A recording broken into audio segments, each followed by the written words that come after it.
মাফ করার সময় মনে পড়ে যাবে গো আল্লাহ আদরের বাবা মানুষের ঘরে ঘরে রন্ধ্রের মধ্যে কাজ করে করে আমার পরীক্ষার বিষ দিছিল গো আল্লাহ।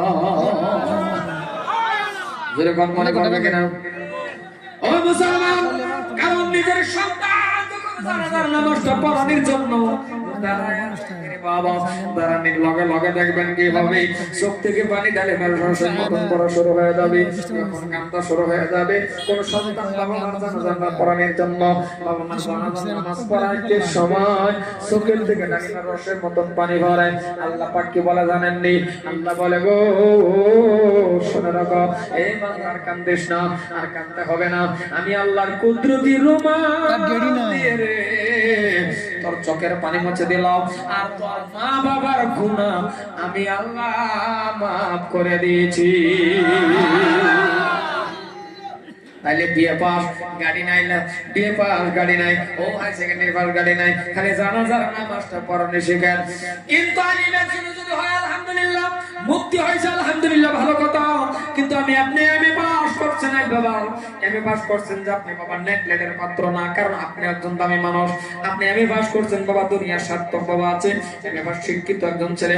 সাথে যদি আমার আল্লাহর কালাম আল্লাহ শরীফটা খালি অল্প রাখেন, আর পাক আর না পাক রাখেন বাবা, যতটুকু জায়েজ আছে ততটুকু শিক্ষা করেন।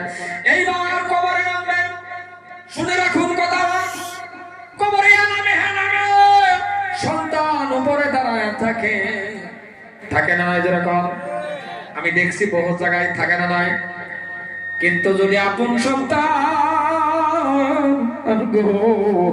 কবরের মধ্যে যদি বাবা নিজের সন্তানটাও কবরের মধ্যে যদি নামিয়ে যাও, নিজের সন্তান যখন কবরের মধ্যে নামবে, এবার মনে রাখবেন প্রত্যেকটা মানুষ কবরের থেকে উঠে চলে আসে, একটা মানুষ সর্বশেষে উঠে না নয়। যেরকম নাকি উঠে না নয়, একটা মানুষ কবরের থেকে শেষবারের মতন কবরের থেকে নামে, কবরের থেকে ওঠে। ওইটা যদি নিজের ছেলে হয়, ওই নিজের ছেলেটা একটা কাজ আছে জানেননি? ওই কাজটা কি কাজ জানেন? একটা কাজ শেষবারের মতন মানুষ প্রত্যেকটা মানুষ কবরে করে, কবরে করে বা নিজে করে। আর যদি নিজের সন্তানে করতে পারে বাবার এর মতন ভাগ্য ধরার নয়। কি কাজ জানেন? ওই কাজটা হলো প্রত্যেকটা লাশের মুখের থেকে বাবা কাপড় সরায়া দেয়, মা হোক বাবা হোক, কাপড় কানা সরায়া একটা কাপ করে দেখবেন আপনি। ওই কাপটা হলো প্রত্যেকটা লাশের মুখের মধ্যে ধরে মুখখানা পশ্চিম দিকে কেবলার দিকে করে না না, জুড়ে বলা লাগবে বাবা, করে না। ওই কেবলার মুখখানা করার সময় কবরের মধ্যে যদি এই কাজটা যদি নিজের ছেলে করতে পারে, নিজের সন্তান যদি করতে পারে, নিজের সন্তান যখন জীবনের শেষবারের মতন বাবা মুখের মধ্যে যখন হাত লাগাই, মার মুখের মধ্যে যখন হাত লাগাইবে, দুইটা হাত লাগায়া পশ্চিম দিকে যখন করবে, কারণ এটা জীবনের ছেলের জন্য বাবার মুখে হাত, জীবনের শেষবারের মতো মার মুখের মধ্যে হাত, আর হাত দিতে পারবে না, কোন সন্তান হাত দিতে পারবে না।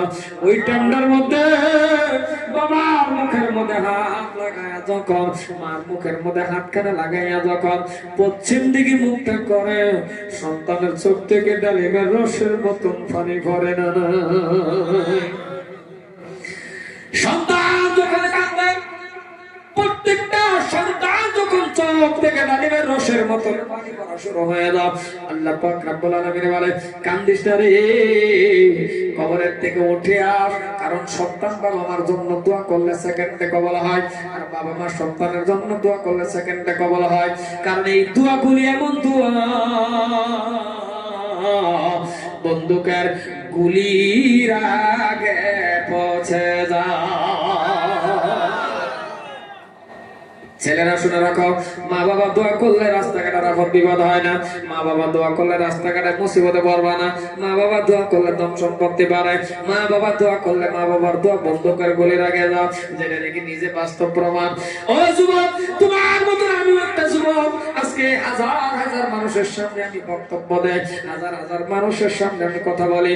ও যুবক, ও যুবক, কলেজার টুকরা যুবক, আমি নাম আলোচনার দিকে নিতেছি না, একেবারে কম সময়ের মধ্যে বলে শেষ করতেছি, যুবক শুনে রাখো, তোমার মতন যুবক দোয়া কিন্তু পিছনে বলছিলাম চেয়ারের মধ্যে বসে কথা বলাটাই মার দোয়া। আজকে আমার মা দোয়া না করলে আমি আপনাদের সামনে কথা বলতে পারতাম না। কারণ 5 বার করে কাবা ঘর তওয়াফ করা দোয়া কিন্তু মা, হাজার হাজার মানুষের সামনে কথা বলে দোয়া কিন্তু মা। আজকে বাংলাদেশ ত্রিপুরা কলকাতা কত দূরে দূরে বক্তব্য দেওয়া দোয়া কিন্তু মা। 2টা মাদ্রাসার মুহতামিম দোয়া কিন্তু মা। এই যে মা দোয়া করে গো, মা দোয়ার বরকতে আপনাদের সামনে আজকে আমি কথা বলতেছি। এই জন্যই যাদের মা নাই, যাদের বাবা নাই, কবরের মধ্যে বাবা মা চলে গেছে, এখন আপনার দোয়ার ভান্ডার তো বাবা কবরে চলে গেছে, এখন আপনি কি করবেন? ওই কবরের পাশে যাইবেন, কবরের পাশে যাইয়ে গো, কবরের পাশে দুটা হাত আল্লাহর কাছে তুলে ধরবেন, আল্লাহর কাছে তুলে ধরে বলবেন, আল্লাহ গো, আজকে আমার বাবা কবরে, আজকে আমার মা কবরে, এরা কবরের মধ্যে গো আছে গো আল্লাহ, ও গো আল্লাহ, এরা থাকলে চিকিৎসা করা লাগতো, এরা থাকলে খাওয়া দেওয়া লাগতো, এরা থাকলে গো বরণ পোশাক দেওয়া লাগতো। আল্লাহ এরা আজকে কবরে কেমন আছে জানি না গো আল্লাহ, তুমি আমার আজকে বিল্ডিং এর মালিক বানাইছো, আল্লাহ তুমি আমার গাড়ি কেনার মালিক বানাইছো, আল্লাহ তুমি আমার কোটি টাকার মালিক বানাইছো, ও গো আল্লাহ, কিন্তু আজকে আমার বাবা না, ইমান এরা কবরে আছে। এই বাবা মা কবরের শান্তি পাওয়ার জন্য, এই বাবা মা কবরের মধ্যে সুখে থাকার জন্য, এদের রূহ মাগফিরাত কামনার জন্য আমি যদি বলি আপনার কাছে একটা আবদার করে, আল্লাহ পাক রব্বুল আলামিন আপনার বাবা মারে কবরের মধ্যে যাতে আল্লাহ জান্নাতে বিছনা বিছায়া দেয়, আমি দোয়া করব আল্লাহ পাক রব্বুল আলামিন আপনাকে যাতে কাবা ঘর তওয়াফ করায় মৃত্যু দেয়, আর নবীজির রওজা খানা যাতে জিয়ারত করতে পারেন। আমি একটা মানুষ আবদার করব, এই মসজিদটার ভিতরে আস্তে আস্তে আস্তে আস্তে আস্তে করে বাবা আপনি টাকাটা দিয়ে দেবেন। হাজার হাজার টাকা আমি আপনার কাছে আবদার করব না, হাজার হাজার টাকা আমি আপনার কাছে চাইব না, কারণ দেওয়ার মালিক আপনি নয়, আল্লাহ। আল্লাহ দিবে, আল্লাহ আপনারে জোগাড় করে দিবে, কারণ আপনি যখন আল্লাহর বাড়ির মধ্যে দিবেন, আপনি যখন আল্লাহর ঘর বানানোর জন্য দিবেন, আল্লাহ পাকের ঘর যারা বানায়া দেয়, নবী বলেছেন মান বানা লিল্লাহি মাসজিদান ওয়া আল্লাহু লাহু বাইতান ফিল জান্নাহ, এই জমিনের ভিতরে যারা মসজিদ বানায়া দেয়, এই জমিনের ভিতরে যারা মসজিদ আবাদ করে দেয়, এদের জন্য আল্লাহ রাব্বুল আলামিন জান্নাতের মধ্যে একটি বালাখানা বানায়া দেয়। এই বালাখানার জন্য আছেন কোন আল্লাহর বান্দা এই মসজিদের ভিতরে একটা মানুষের বাবা, আমি অন্তর খুলে দোয়া করব, আমি দিল খুলে দোয়া করব, এই হাতটা দিয়ে আমি কতবার কাবা ঘর ছাড়ছি আল্লাহ ছাড়া কেউই জানে না।